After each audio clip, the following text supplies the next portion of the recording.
పవన్ కళ్యాణ్ పై పేర్ని నాని విమర్శలు గుప్పించారు. కలియుగ శల్యుడు పవన్ కళ్యాణ్ అంటూ విమర్శించారు పేర్ని నాని.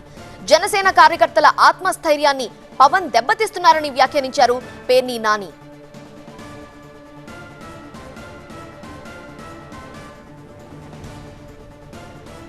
నువ్వు ముఖ్యమంత్రి అవ్వాలి, మా ప్రాణం పెడతాము, మేము చచ్చిపోతాము అని చెప్పని ఏ రంగం వేస్తున్నటువంటి మీ వాళ్ళందరినీ కూడా, అరే మనకి సీన్ లేదురా, మనం పల్లకి మోయటమేరా, మనం ముఖ్యమంత్రి అవ్వలేము, నేను ఎమ్మెల్యేని అవ్వలేను, మీరు ఆగండి అని చెప్పని ఇట్లాంటి స్థైర్యాన్ని చంపే మాటలు మాట్లాడేవాడిని ఏమంటారు భారతంలో?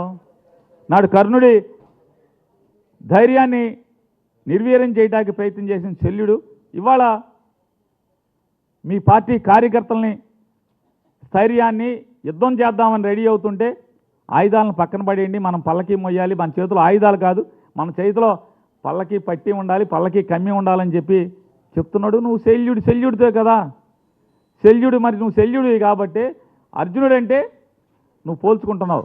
అర్జునుడికి శల్యుడికి పోల్చుకున్నప్పుడు నీకు బాధ కలుగుద్ది. ఆ బాధతో మాట్లాడేటువంటి మాటలు